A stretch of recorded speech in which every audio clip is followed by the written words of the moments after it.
Hi everyone, I am Matteo Collina, and I'm here today to talk to you about open source and security, and maybe a little bit of economics. I don't know. It's a little bit of a new topic for me to present at a conference, so I hope you like this talk. Please take a moment to follow me on Twitter at Matteo Collina. I typically ramble about open source and a lot of other stuff like that. So, couple of things about me before we start. I am a member of the Node.js Technical Steering Committee, and I also triage the Node Core vulnerability because of that. I'm also done some security work in research and fixing some denial of service attacks for Node, which I probably broke everybody when I implemented the fix. So sorry for breaking you. I am also a technical director at Nearfirm, and I typically do a lot of consultancy around the world. So as part of my open source activity, I maintain a lot of open source code, and my stuff, the stuff that I maintain, code that I maintain, is downloaded. Maybe will be downloaded more or less 5 billion times in 2020, more or less, which is insane scale. If you tell me, I will not believe it. But that it is the number. This is the forecasted number, so it's like maybe more than 20 million downloads per day or something like that. So it's blows my mind. But so I just wanted to say that I have this type of two sides perspective of both on the commercial side, where with Nearform I help companies building and deploy performant, secure, scalable, reliable, and so on and so forth Node.js applications. And on the other end, I'm also part of the community that maintains the ecosystem. So I have this two-sided perspective, and I think I will try to represent what is my experience in moving into this big wall ecosystem, where I can wear multiple hats, essentially. So let's start with why we need security and why we talk for security. Well, the problem is that we want to protect our data, our systems, our services, our businesses, essentially, from attackers, from people that want to disrupt or extract value from our company, which is pretty good, to be honest, to think about it that way, right? They want to do some harm, and we want to not receive that harm. Okay. And however, there is all companies in the world are suffering from the so-called tragedy of the commons, because open source has won. And if you are developing software, you are using open source. Now, if you see the numbers, like NPM, which is the community I'm working with Node.js, has a total number of downloads, which is super high. So the total number of modules available, which is insane to some extent, is more than 1 billion modules or something like that. But also all the others are really a lot. Like there's a lot of things that you can do with all the open source that are available, and all software projects right now built today are using open source in one form or another. The problem is that open source is just about code, but it's not. There is a lot of other things that you want to do for successful open source projects. So there's a lot of stuff. So from product strategy, documentation, dev experience, licensing, supports, and security.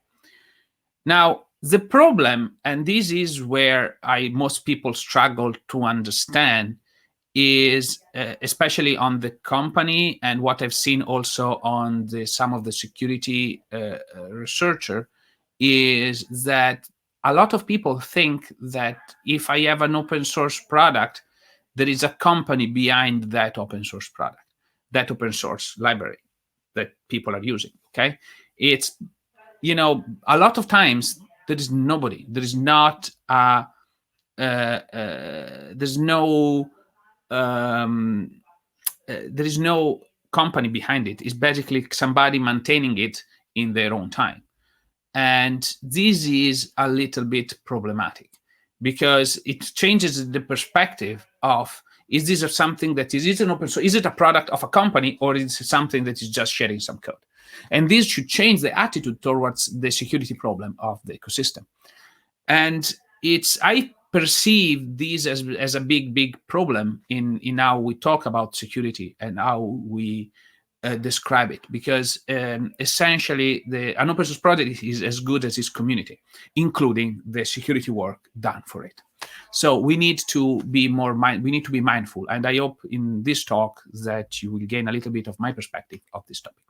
So the problem with open source, or the greatest thing about the fact that open source has won, is that open source has become an attack vector to gain access to companies, to company data. So essentially, if an attacker knows that a company is using certain open source code, they can actually study that code and find some vulnerabilities and use those vulnerabilities to disrupt the company and or to extract data. So it is, in one way or another, an attack vector. The companies have a big desire for security. They don't want their business to be to suffer from a data leak or a denial of service. So they want to be safe and protected. And because of that, they go into this mode of make versus buy. So should we make our security software to make our software secure, or should we just buy a solution? And this is one of the key parts of where there is some discussions happening, because I've seen both ways. I've seen big companies that are actually building their own DevSecOps pipelines to ensure that their code, their code is secure and it does not have known vulnerabilities. And I've seen companies that buys it from some vendors. Now, my recommendation to everybody is to buy. Buy is usually the most effective solution. It costs, overall, it has a lower total cost of ownership. There are multiple vendors, including this, so I don't want to make to give you any recommendation. You probably know there are a lot of those that I'm talking about, but you just pick one, and they all of them will help protect your company in one form or another. So please, this is typically the most effective way of taking care of the security of your business. So, at least from my perspective, and this is, in this way,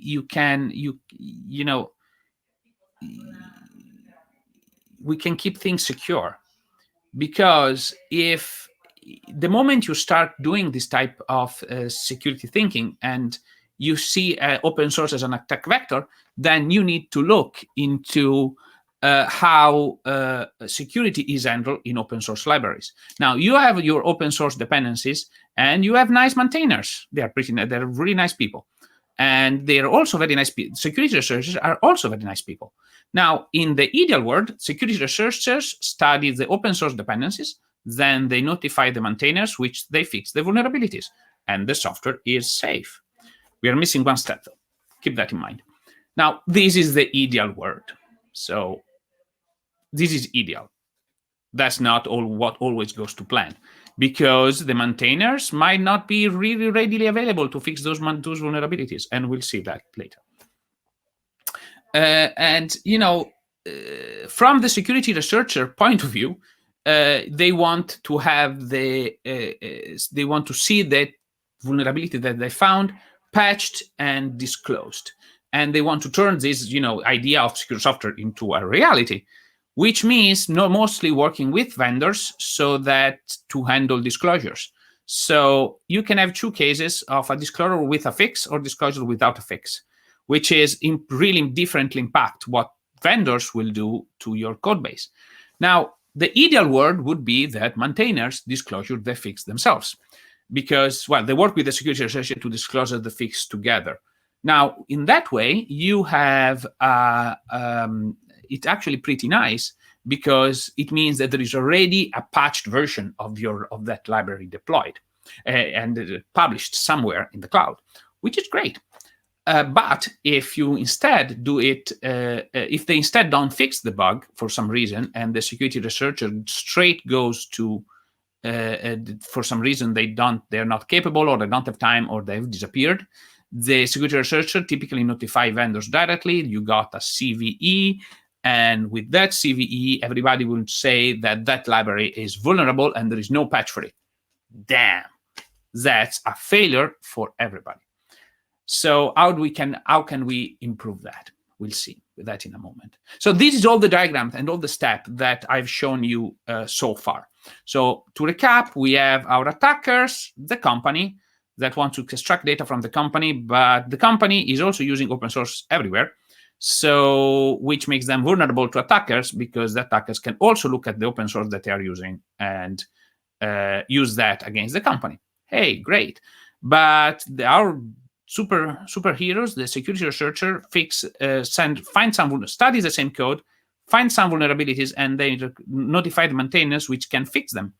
If things goes well, there is a disclosure with a fix, comes to the vendors, which will then can help protect the company. The vendors also can get the data from the security researchers if there is no fix, and they still help protect the company, because at least the company will know that they are using a vulnerable version of that library. So, hey, couple of more things. Where are the incentives? Which is kind of very, very important part. So the incentives are, well, the attackers have a big incentives in that code. And it's because they want to disrupt a service or to disrupt a service or company, and in the end, make money. The security vendors are typically, the companies pay them, and companies are really willing to give money to the security vendors to keep them safe. So, and to some extent, they benefit from all of this, because they benefit when open source these vulnerabilities as disclosed, because they make themselves relevant. Hey. The security researchers often are employed or sponsored, or they receive money through bounty programs. And they also benefit when open source vulnerability is disclosed, because they typically get some public recognition or some funding or some other stuff. So everybody so far is, very happy to find vulnerabilities on open source software. Who is not? Well, the maintainers are not. Okay, most maintainers of open source software are not paid to maintain the open source that they've written. They just take pride in their work. They love sharing their work, and they want people to use their work. But they also like just to build features. They like to build the tools, and they have absolutely almost no incentive in doing any security work, especially when they receive emails when they say, "Oh, you have to fix this in 1 month, otherwise I will disclose you and ruin your reputation," or something like that. Now, I've received a few of those nasty emails, so I'm typically very aggressive on how I respond. So I just want to give some recommendation to all security researchers from the perspective of an open source maintainer. So there is, I would call it, there are two big camps and two big words. One of the open source maintainers and one of companies. And you really need to make a clear distinction when you're sending a security vulnerability, you are notifying a security vulnerability, who you are talking to. Do some research. Don't just fire it blindly, okay? Do some research. Who is the other human being that you are talking to? Is there a human being, okay? Now, companies typically care very little about security, and they focus on making money. But they also have full-time teams maintain their products, so they actually they have really a lot of resources available. So it's really good if a company is building an open source product or have a public library to hold them accountable and say, hey, you need to fix this in 1 month or 2 or 3. You need actually to fix this problem because it's a really bad vulnerability. So, this is you're actually pushing the ecosystem. However, maintainers are mostly volunteers, and they just focus on keeping the project healthy, and they're also very interested in keeping the users safe. So maintainers are most of the time good allies of security researchers. They are on the same side, while companies, maybe not all the time. So, and this is probably the biggest challenge of all of this. It's from the security researchers and the maintainers. where they need to sit on the exact same side of the table to be able to make some good progress. So again, if you want, you need to have security researchers and the maintainers to do to work together.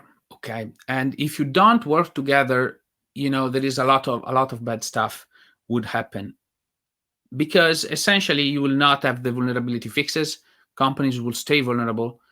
And one thing that I would recommend in a lot of cases, please, if you are a security researcher and you know how you would fix that problem, please also send a patch.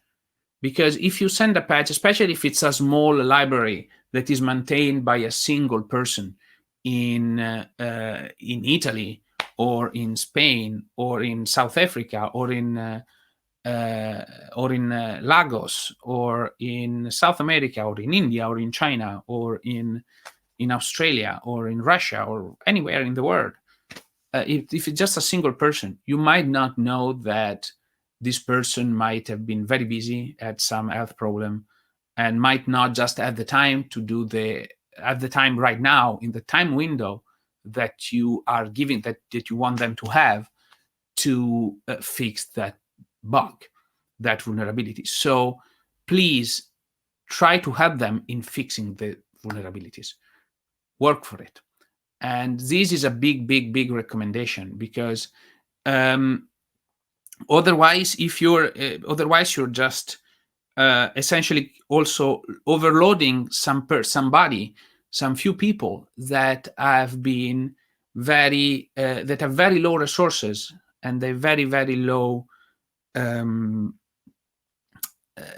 time to dedicate to open source. So also most of the bounty programs that I've seen also for open source projects only rewards the researchers, but not the people that fixes the problem, which I find it pretty disturbing from my point of view, because you have done doing your research. It might take you a few months of work or a few days or a few weeks to find a bug, to find a vulnerability. Great, and you should be compensated for that, and that's fantastic. But it does not take into account that a maintainer or a volunteer would actually spend way more time, if not same amount of time or even more time, to actually fix the problem. So you want to keep a balance. Okay, so I would also recommend, if you are running a bounty program, try to explore ways in which you can also compensate not just the researcher, but also the maintainer. So I also wanted to thank all the security researchers that are out there, because if it wasn't for them, we will not be safe. We'll just be it will be full of vulnerabilities. So I fixed a lot of them. I fixed a few of them on Node.js myself, and I see the sheer amount of vulnerabilities that are present in the open source community. I was recently updating a project, and in my Node modules folder, there were 300 known vulnerabilities, like 300. It was this thing was not touched for like maybe 6 months, but it's a sheer amount of things that gets discovered and published every day. So please take that into consideration. On the other side, if you're a user and if you see a library has a lot of constant security vulnerability coming, maybe there is a problem there. So we'll see. Essentially, you need to maybe be mindful, either change library or maybe change your, or maybe look and see if you can provide some help in maintaining that. I would just thank you for your time. I hope you liked this presentation. Let me know if you have questions. You can reach me out on Twitter at Matteo Collina, or via email matteo.collina@nearform.com. Just a quick reminder, Nearform is a professional services company, so if you need some help with JavaScript, Node.js, and building amazing applications, please reach out. We are here to help you. Thank you.